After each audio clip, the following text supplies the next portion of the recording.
Halo Talavers.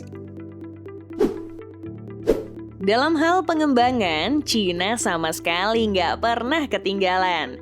Mau itu di sektor transportasi, infrastruktur, bahkan alutsista militer pun mereka sanggup.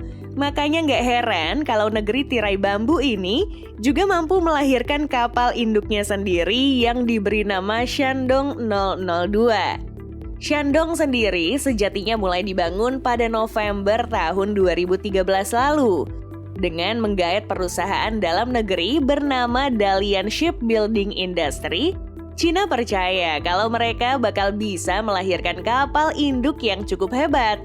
Namun dalam pembangunannya, Cina benar-benar ngerahasiain perkembangan dari proyek ini. Sampai di akhir tahun 2019, akhirnya mencuat kabar kalau kapal induknya sudah selesai.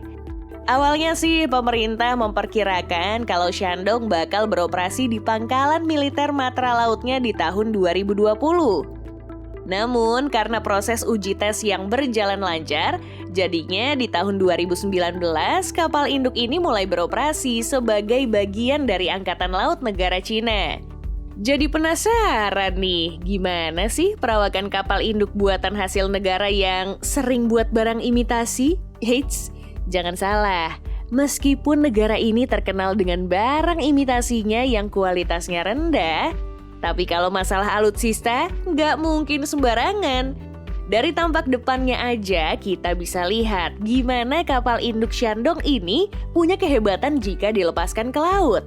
Selain itu, kalian bisa melihat berapa banyak tali yang harus digunakan untuk menjinakkan kapal induk besutan Cina ini untuk bertengger di pelabuhan. Namun, penampakannya bakal berbeda ketika kita berada di sisi samping. Nah, di sini galangan kapal Cina ngasih desain sedikit menukik ke atas pada haluan Shandong. Sebenarnya sih desain ini nggak serta-merta hadir cuman gaya-gayaan. Melainkan haluan yang menukik ke atas ini digunakan sebagai loncatan ketika jet tempur pengen lepas landas. Selain itu, untuk memaksimalkan space untuk markir jet maupun helikopter, anjungan kapal ini disimpan di sisi samping kapal.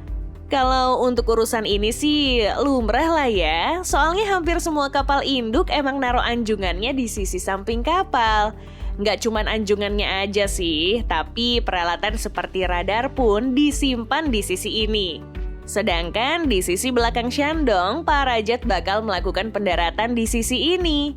Ngomongin tentang jet, kapal induk buatan Cina ini mampu membawa 32 unit jet Shenyang J-15 ketika berlayar di lautan lepas.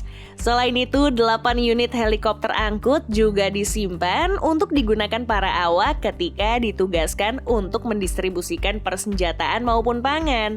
Apalagi helikopter angkutnya itu juga buatan negara Cina yang diberi nama Changhe Z-18, jadinya negara ini nggak make alutsista dari luar.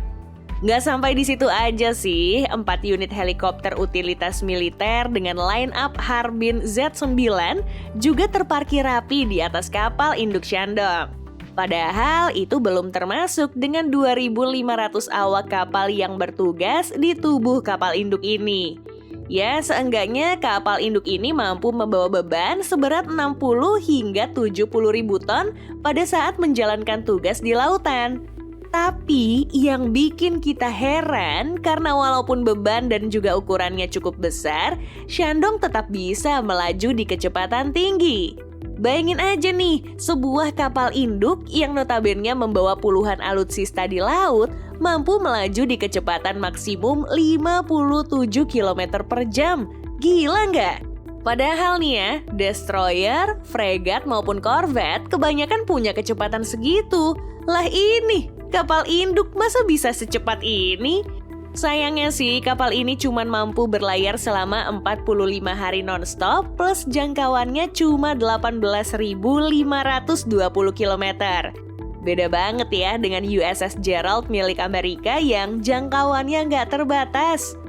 Namun yang pasti kapal ini punya persenjataan yang nggak boleh diremehkan. Pasalnya, Cina berhasil menyisipkan 3 buah Gatling gun berkaliber 30 mm yang gak akan segan-segan memuntahkan peluru dari jangkauan 3 km. Sejatinya, senjata ini dipasang sebagai sistem pertahanan Shandong apabila ditembaki sebuah rudal anti kapal. Tapi tenang aja, kapal ini nggak cuma bisa bertahan doang kok. Karena nyatanya, Shandong juga disisipkan 3 buah HQ-10 untuk menyerang musuh. Secara spesifik, senjata ini adalah sistem penembak rudal yang diperuntukkan untuk target yang berada di udara. Dengan panjang rudal 2 meter dan lebar 0,12 meter, HQ-10 dengan mudah menjatuhkan target dalam radius 9 km meskipun targetnya sebuah jet yang notabene melaju di kecepatan subsonik. Apalagi kapal induk ini dipasangi radar Type 346 yang terkenal canggih di kelasnya. Kita bisa bilang gitu karena kemampuannya untuk mendeteksi target sejauh 450 km. Selain itu, radar ini juga berguna banget buat persenjataan tadi guna menarget para musuh yang mendekat. Namun, lagi-lagi, Cina benar-benar getol buat ngejaga kerahasiaan alutsistanya, bahkan untuk biaya pembangunan Shandong sekalipun.